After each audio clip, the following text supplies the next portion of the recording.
Tips and ട്രിക്സിലേക്ക് ഏവർക്കും സ്വാഗതം. അപ്പോൾ ഫീൽഡ് വർക്കർ പരീക്ഷയുടെ സ്പെഷ്യൽ ടോപ്പിക്സിന് വേണ്ടിയിട്ട് 50+ തിരഞ്ഞെടുത്ത ചോദ്യങ്ങളാണ് ഡിസ്കസ് ചെയ്യാൻ പോകുന്നത്. വളരെയധികം ഇമ്പോർട്ടൻ്റ് ആയിട്ടുള്ള ക്വസ്റ്റ്യൻസ് ആണ്. സ്റ്റാർട്ട് ചെയ്യാം. എല്ലാവർക്കും വീഡിയോയിലേക്ക് സ്വാഗതം. ആദ്യത്തെ ചോദ്യം, കൊതുകിന്റെ ജീവിതചക്രത്തിന്റെ ഏത് ഘട്ടത്തിലാണ് മനുഷ്യർക്ക് ദോഷം ചെയ്യുന്നത്? കൊതുകിന്റെ ജീവിതചക്രത്തിന്റെ ഏത് ഘട്ടത്തിലാണ് മനുഷ്യർക്ക് ദോഷം ചെയ്യുന്നത്? മുതിർന്ന ഘട്ടത്തിലാണ് മനുഷ്യർക്ക് ദോഷം ചെയ്യുന്നത്. കൊതുകിന്റെ ജീവിതഘട്ടത്തിൽ ടംബ്ലർ എന്നറിയപ്പെടുന്നത് എന്തിനെയാണ്? കൊതുകിന്റെ ജീവിതഘട്ടത്തിൽ ടംബ്ലർ എന്നറിയപ്പെടുന്നത് എന്തിനെയാണ്? പ്യൂപ്പയാണ്. മുതിർന്ന ഒരു കൊതുകിന്റെ കാലുകളുടെ എണ്ണം എത്ര? മുതിർന്ന ഒരു കൊതുകിന്റെ കാലുകളുടെ എണ്ണം എത്ര? 6 കാലുകളാണ്. ഏതുതരം കൊതുകിന്റെ മുട്ടകളാണ് ഒരുമിച്ച് ചേർന്ന് ചങ്ങാടത്തിന്റെ ആകൃതിയിൽ കാണപ്പെടുന്നത്? ഏതുതരം കൊതുകിന്റെ മുട്ടകളാണ് ഒരുമിച്ച് ചേർന്ന് ചങ്ങാടത്തിന്റെ ആകൃതിയിൽ കാണപ്പെടുന്നത്? മാസനോയിഡുകൾ. പ്രഭാതത്തിലും പകൽ സമയത്തും കടിക്കുന്നത് ഏത് തരം കൊതുകുകളാണ്? പ്രഭാതത്തിലും പകൽ സമയത്തും കടിക്കുന്നത് ഏത് തരം കൊതുകുകളാണ്? ഈഡിസ് കൊതുകുകൾ. അനോഫിലസ് പെൺകൊതുകുകൾ വഴിയാണ് മലേറിയ പകരുന്നതെന്ന് ആദ്യം കണ്ടുപിടിച്ചത് ആര്? സർ റൊണാൾഡ് റോസ് ആണ്. എലിഫന്റിയാസിസ് എന്നറിയപ്പെടുന്ന കൊതുക് പരത്തുന്ന രോഗം ഏത്? എലിഫന്റിയാസിസ് എന്നറിയപ്പെടുന്ന കൊതുക് പരത്തുന്ന രോഗം ഏതാണ്? ഫൈലേറിയയാണ്. മന്ത്. ഈഡിസ് ഈജിപ്തി പരത്തുന്ന രോഗങ്ങളിൽ ഒന്നായ ഡെങ്കിപ്പനിയുടെ വൈറസ് ഏത്? ഈഡിസ് ഈജിപ്തി പരത്തുന്ന രോഗങ്ങളിൽ ഒന്നായ ഡെങ്കിപ്പനിയുടെ വൈറസ് ഏതാണ്? Flavi virus. കേരളത്തിൽ ചിക്കൻ ഗുനിയ ആദ്യം റിപ്പോർട്ട് ചെയ്ത ജില്ല? കേരളത്തിൽ ചിക്കൻ ഗുനിയ ആദ്യം റിപ്പോർട്ട് ചെയ്തത് ഏത് ജില്ലയിലാണ്? കോഴിക്കോട്. സിക്ക വൈറസിന്റെ ഇൻക്യുബേഷൻ പീരീഡ് 3 മുതൽ 14 ദിവസം. ബ്രേക്ക് ബോൺ ഫീവർ എന്നറിയപ്പെടുന്ന രോഗം ഏതാണ്? ബ്രേക്ക് ബോൺ ഫീവർ എന്നറിയപ്പെടുന്നത് ഡെങ്കിപ്പനി. ജാപ്പനീസ് എൻസെഫലിറ്റീസ് പരത്തുന്നത് ഏത് തരം കൊതുകുകളാണ്? ജാപ്പനീസ് എൻസെഫലിറ്റീസ് പരത്തുന്നത് ഏത് തരം കൊതുകുകളാണ്? ക്യൂലെക്സ് കൊതുക്. സിക്ക വൈറസ് ആദ്യമായി കേരളത്തിൽ സ്ഥിരീകരിച്ച ജില്ല? സിക്ക വൈറസ് ആദ്യമായിട്ട് കേരളത്തിൽ ഏത് ജില്ലയിലാണ് സ്ഥിരീകരിച്ചത്? തിരുവനന്തപുരം ജില്ലയിലാണ്. താഴെ പറയുന്നവയിൽ ഏതാണ് കൊതുകിന്റെ പ്രജനന സ്ഥലം ഇല്ലാതാക്കാൻ ഏറ്റവും ഉചിതമായ മാർഗം? അപ്പോൾ താഴെ പറയുന്നവയിൽ ഏതാണ് കൊതുകിന്റെ പ്രജനന സ്ഥലം ഇല്ലാതാക്കാൻ ഏറ്റവും ഉചിതമായ മാർഗം? ഉത്തരം, വെള്ളം കെട്ടി നിൽക്കുന്ന കുഴികളോ ഉപയോഗശൂന്യമായ ടയറുകളോ മണ്ണിട്ട് നികത്തുക. വെള്ളം കെട്ടി നിൽക്കുന്ന കുഴികളോ ഉപയോഗശൂന്യമായ ടയറുകളോ മണ്ണിട്ട് നികത്തുക. അടുത്ത ചോദ്യം, താഴെ പറയുന്നവയിൽ ഏതാണ് കൊതുക് പരത്തുന്ന മലേറിയയെ നിയന്ത്രിക്കാൻ ആദ്യകാലങ്ങളിൽ ഉപയോഗിച്ചിരുന്ന കീടനാശിനി? അപ്പൊ മലേറിയയെ നിയന്ത്രിക്കാൻ ആദ്യകാലങ്ങളിൽ ഉപയോഗിച്ചിരുന്ന കീടനാശിനി ഏതാണ്? പാരീസ് ഗ്രീൻ ആണ്. താഴെ പറയുന്നവയിൽ ഏതാണ് കൊതുകിന്റെ ജൈവിക നിയന്ത്രണത്തിന് ഉദാഹരണം? അപ്പൊ കൊതുകിന്റെ ജൈവിക നിയന്ത്രണത്തിന് ഉദാഹരണം ഏതാണ്? ഗപ്പി, ഗബൂസിയ തുടങ്ങിയ മത്സ്യങ്ങളെ ജലാശയങ്ങളിൽ നിക്ഷേപിക്കുന്നത്. ഗപ്പി, ഗബൂസിയ തുടങ്ങിയ മത്സ്യങ്ങളെ ജലാശയങ്ങളിൽ നിക്ഷേപിക്കുന്നതാണ് കൊതുകിന്റെ ജൈവിക നിയന്ത്രണത്തിന് ഉദാഹരണം. അടുത്ത ചോദ്യം, കൊതുക് നിയന്ത്രണ നടപടികളിൽ ഒന്നായ കോൾഡ് ഫോഗിങ്ങിൽ കാരിയർ ദ്രാവകമായി ഉപയോഗിക്കുന്നത് എന്താണ്? ജലമാണ് കാരിയർ ദ്രാവകമായിട്ട് ഉപയോഗിക്കുന്നത്.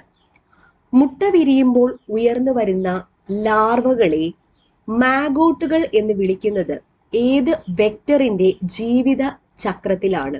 അപ്പോൾ ഏത് വെക്ടറിന്റെ ജീവിത ചക്രത്തിലാണ് മുട്ട വിരിയുമ്പോൾ ഉയർന്നു വരുന്ന ലാർവകളെ മാഗോട്ടുകൾ എന്ന് വിളിക്കുന്നത്? ഈച്ചയാണ്. കോളറ, അമീബിയാസിസ്, അതിസാരം ഡിസെൻറ്ററി എന്നീ രോഗങ്ങൾ ഉള്ളവർക്ക് പാനീയ ചികിത്സയായി നൽകുന്ന ORS ലായനിയിലെ ഘടകങ്ങളിൽ ഉൾപ്പെടാത്തത് ഏത്? ORS ലായനിയിലെ ഘടകങ്ങളിൽ ഉൾപ്പെടാത്തത് സോഡിയം ഗ്ലൂട്ടാമേറ്റ്. അപ്പോൾ ORS ലായനിയിലെ ഘടകങ്ങൾ ഏതൊക്കെയാണ്? Glucose, sodium chloride, trisodium citrate. Glucose, sodium chloride, trisodium citrate. അടുത്ത ചോദ്യം, ബ്ലൂ ഡെത്ത്, വിഷൂജിക, റിവൈൻ രോഗം എന്നിങ്ങനെ അറിയപ്പെടുന്ന ഈച്ച പരത്തുന്ന രോഗം ഏതാണ്? ബ്ലൂ ഡെത്ത്, വിഷൂജിക, റിവറൈൻ രോഗം എന്നിങ്ങനെ അറിയപ്പെടുന്ന ഈച്ച പരത്തുന്ന രോഗം ഏത്? കോളറയാണ്. കോളറ പടരുന്നത് മലിനജലവും ഭക്ഷണ പദാർത്ഥവും വഴിയാണെന്ന് കണ്ടുപിടിച്ചത് ആര്? കോളറ പടരുന്നത് മലിനജലവും ഭക്ഷണ പദാർത്ഥവും വഴിയാണെന്ന് കണ്ടുപിടിച്ചത് ആരാണ്? ജോൺ സ്നോയാണ്. ഡിസെൻറ്ററിക്ക് കാരണമായ ബാക്ടീരിയ ഏത്? ഡിസെൻറ്ററിക്ക് കാരണമായ bacteria shigella bacteria. Entamoeba histolytica എന്ന പ്രോട്ടോസോവ മൂലമുണ്ടാകുന്ന രോഗം ഏത്? എൻഡമീബ ഹിസ്റ്റോളിറ്റിക്ക എന്ന പ്രോട്ടോസോവ മൂലമുണ്ടാകുന്ന രോഗം ഏതാണ്? അമീബിയാസിസ് ആണ്.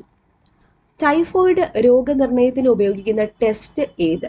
ഇപ്പൊ ടൈഫോയിഡ് രോഗനിർണയത്തിന് ഉപയോഗിക്കുന്ന ടെസ്റ്റ് ഏതാണ്? Widal test. ടൂർണിക്കറ്റ് ടെസ്റ്റ് ഏത് രോഗനിർണയത്തിനാണ് ഉപയോഗിക്കുന്നത്? ടൂർണിക്കറ്റ് ടെസ്റ്റ് ഏത് രോഗനിർണയത്തിനാണ് ഉപയോഗിക്കുന്നത്? ഡെങ്കിപ്പനി. ഈച്ച പരത്തുന്ന ഏത് രോഗത്തെയാണ് ലോകാരോഗ്യ സംഘടന സേഫ് എന്ന തന്ത്രത്തിലൂടെ ഇല്ലാതാക്കാൻ ലക്ഷ്യമിട്ടത്? അപ്പോൾ ഈച്ച പരത്തുന്ന ഏത് രോഗത്തെയാണ് ലോകാരോഗ്യ സംഘടന സേഫ് എന്ന തന്ത്രത്തിലൂടെ ഇല്ലാതാക്കാൻ ലക്ഷ്യമിട്ടത്? ട്രക്കോമ. ഒരു ഹൗസ് ഫ്ലൈ വഴി രോഗം പടരുന്നതിനുള്ള ഏറ്റവും സാധാരണമായ മാർഗം ഏത്? ഒരു ഹൗസ് ഫ്ലൈ വഴി രോഗം പടരുന്നതിനുള്ള ഏറ്റവും സാധാരണമായ മാർഗം ഏതാണ്? മലിനമായ ഭക്ഷണം കഴിക്കുക. അടുത്ത ചോദ്യം, കോളറ, ടൈഫോയിഡ്, അതിസാരം, ട്രക്കോമ തുടങ്ങിയ രോഗങ്ങളുടെ ഒരു പ്രധാന വെക്ടറായി വർത്തിക്കുന്നത് ഏതാണ്? ഈച്ചയാണ്. അപ്പൊ ഈച്ച വഴിയാണ് കോളറ, ടൈഫോയിഡ്, അതിസാരം, ട്രക്കോമ തുടങ്ങിയ രോഗങ്ങൾ പടരുന്നത്. മണലീച്ചയുടെ മുട്ടയുടെ ആകൃതി എന്ത്? മണലീച്ചയുടെ മുട്ടയുടെ ആകൃതി എന്താണ്? Oval shape. അടുത്ത ചോദ്യം, വിസറൽ ലീഷ്മാനിയാസിസ് എന്നറിയപ്പെടുന്ന മണലീച്ച പരത്തുന്ന രോഗം ഏത്? വിസറൽ ലീഷ്മാനിയാസിസ് എന്നറിയപ്പെടുന്ന മണലീച്ച പരത്തുന്ന രോഗം ഏതാണ്? കാല അസറാണ്. മണലീച്ച പ്രധാന വെക്ടറായ ചർമ്മത്തിലെ ലീഷ്മാനിയാസിസ് അറിയപ്പെടുന്നത് ഓറിയന്റൽ വ്രണം എന്നതാണ്. രോഗാണു ശരീരത്തിൽ പ്രവേശിച്ചു കഴിഞ്ഞാൽ ചർമ്മം കറുത്തു പോകുന്ന അവസ്ഥയുണ്ടാകുന്നതിലൂടെ പേര് ലഭിച്ച രോഗം ഏത്? അപ്പോൾ രോഗാണു ശരീരത്തിൽ പ്രവേശിച്ചു കഴിഞ്ഞാൽ ചർമ്മം എന്ത് ചെയ്യുന്നു? കറുത്തു പോകുന്ന അവസ്ഥ ഉണ്ടാകുന്നതിലൂടെ പേര് ലഭിച്ച രോഗം ഏതാണ്? കാല അസറാണ്. താഴെ പറയുന്നവയിൽ മണലീച്ചയെ നിയന്ത്രിക്കുന്നതിനുള്ള ഉചിതമായ നടപടി ഏതാണ്? അപ്പം മണലീച്ചയെ നിയന്ത്രിക്കുന്നതിനുള്ള ഉചിതമായ നടപടി ഏതാണ്? സിട്രോനെല്ല ഓയിൽ സ്പ്രേയോ യൂക്കാലിപ്റ്റസ് ഓയിൽ സ്പ്രേയോ വീടിനകത്തും പുറത്തും തളിക്കുക. അപ്പൊ സിട്രോനെല്ല ഓയിൽ സ്പ്രേയോ അല്ലെങ്കിൽ യൂക്കാലിപ്റ്റസിന്റെ ഓയിൽ സ്പ്രേയോ എന്ത് ചെയ്യുക? വീട്ടിനകത്തും പുറത്തും തളിക്കുക എന്നുള്ളതാണ് മണലീച്ചയെ നിയന്ത്രിക്കുന്നതിനുള്ള ഉചിതമായ നടപടി. അടുത്ത ചോദ്യം, ഓറിയന്റൽ റാറ്റ് ഫ്ലൈ എന്നറിയപ്പെടുന്ന സാധാരണ എലിച്ചെള്ള് ഏതാണ്? Oriental rat fly. സെനോപ്സില്ല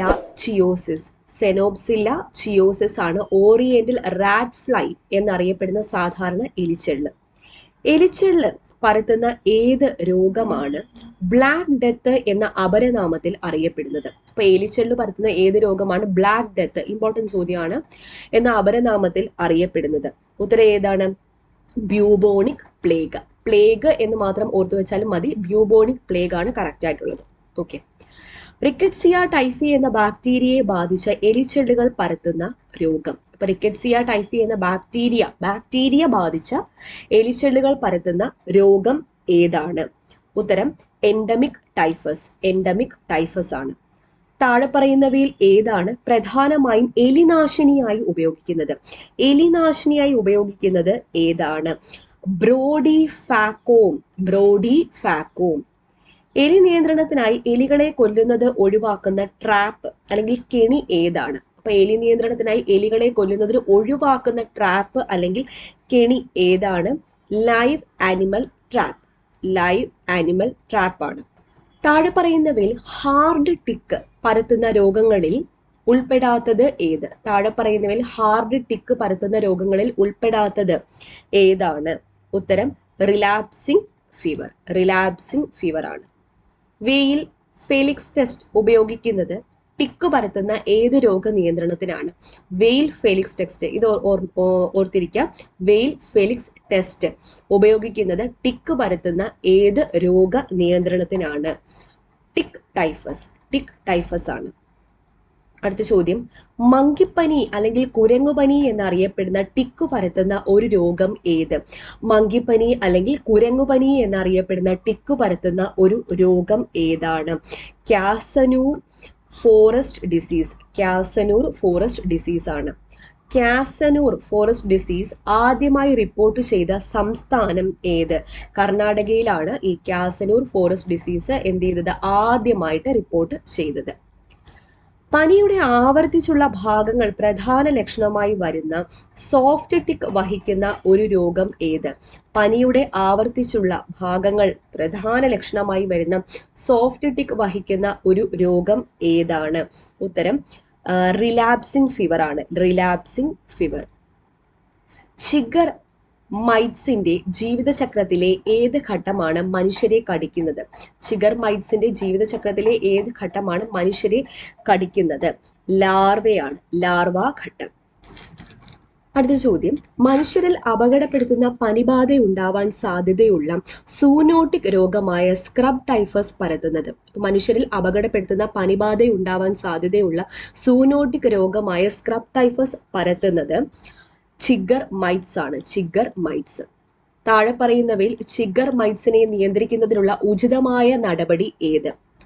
കാൽനട യാത്ര ചെയ്യുമ്പോൾ പാതകളുടെ മധ്യഭാഗത്ത് നടക്കുക എന്നുള്ളതാണ് ചിഗർ മൈറ്റ്സിനെ നിയന്ത്രിക്കുന്നതിനുള്ള ഉചിതമായ നടപടി. ഖരമാലിന്യങ്ങൾ നീക്കം ചെയ്യുന്ന പ്രവർത്തനത്തിൽ താപവിഘടനം എന്ന തത്വം ഉപയോഗിക്കുന്ന രീതി ഏത്? ഖരമാലിന്യങ്ങൾ നീക്കം ചെയ്യുന്ന പ്രവർത്തനത്തിൽ താപവിഘടനം എന്ന തത്വം ഉപയോഗിക്കുന്ന രീതി ഏതാണ്? ഉത്തരം ജ്വലനമാണ്. ജ്വലനം. അടുത്ത ചോദ്യം, ഓക്സിജന്റെ അഭാവത്തിൽ താപത്താൽ ജൈവവസ്തുക്കളെ രാസപരമായി വിഘടിപ്പിക്കുന്ന വാതകവൽക്കരണത്തിന്റെ വിപുലമായ രൂപം ഏതാണ്? പൈറോളിസിസ്. പൈറോളിസിസ് ആണ്. അടുത്ത ചോദ്യം, ഖരമാലിന്യ നിർമ്മാർജ്ജനത്തിൽ ഡംപിംഗ് രീതിയിൽ നിന്നും നിയന്ത്രിത ടിപ്പിങ്ങിന്റെ പ്രത്യേകത എന്താണ്? ഖരമാലിന്യ നിർമ്മാർജ്ജനത്തിൽ ഡംപിംഗ് രീതിയിൽ നിന്നും നിയന്ത്രിത ടിപ്പിങ്ങിന്റെ പ്രത്യേകത എന്താണ്? ഖരമാലിന്യങ്ങൾ നിക്ഷേപിച്ചതിന് ശേഷം മണ്ണുകൊണ്ട് മൂടുന്നു. ഖരമാലിന്യങ്ങൾ നിക്ഷേപിച്ചതിന് ശേഷം എന്ത് ചെയ്യുന്നു? മണ്ണുകൊണ്ട് മൂടുന്നു. താഴെ പറയുന്നവയിൽ ഏതാണ് മാലിന്യ സംസ്കരണത്തിന്റെ മികച്ച രീതി? മാലിന്യ സംസ്കരണത്തിന്റെ മികച്ച രീതി ഏതാണ്? കമ്പോസ്റ്റിംഗ് ആണ്. കമ്പോസ്റ്റിംഗ്. വെർമി വാഷ് എന്ന വളം ഉൽപ്പാദിപ്പിക്കപ്പെടുന്നത് ഏത് തരം കമ്പോസ്റ്റിംഗിലാണ്? വെർമി വാഷ് എന്ന വളം ഉൽപ്പാദിപ്പിക്കപ്പെടുന്നത് ഏത് തരം കമ്പോസ്റ്റിംഗിലാണ്? Vermicomposting. Vermi composting.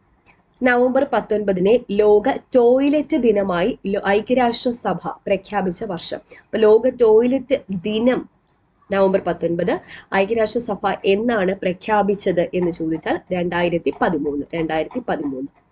ഭൂഗർഭ ജല മലിനീകരണത്തിന് വലിയ സാധ്യതയുള്ളത് താഴെ പറയുന്നവയിൽ ഏത് ലാട്രിനാണ്? ഭൂഗർഭ ജല മലിനീകരണത്തിന് വലിയ സാധ്യതയുള്ളത് താഴെ പറയുന്നവയിൽ ഏത് ലാട്രിനാണ്? ഉത്തരം bore hole latrine. Bore hole latrine ആണ്. അടുത്ത ചോദ്യം, സ്വമേധയാ വൃത്തിയാക്കേണ്ട ബക്കറ്റ് ടോയ്ലറ്റുകൾക്ക് പകരം 2 കുഴി പകരുന്ന ഫ്ലഷ് ടോയ്ലറ്റ് എന്നറിയപ്പെടുന്ന സുലഭ് ശൗചാലയ വികസിപ്പിച്ചെടുത്തത്? സുലഭ് ശൗചാലയ വികസിപ്പിച്ചെടുത്തത് ബിന്ദേശ്വർ പഥക് ആണ്. ബിന്ദേശ്വർ പഥക്. അവസാനത്തെ ചോദ്യം, പ്ലാനിംഗ് ആൻഡ് റിസർച്ച് ആക്ഷൻ ഇൻസ്റ്റിറ്റ്യൂട്ടിൽ ഒരു പാനും ട്രാപ്പും ഉപയോഗിച്ച് രൂപകൽപ്പന ചെയ്ത hand flush water seal latrine ഏതാണ്? PRAI latrine. PRAI latrine.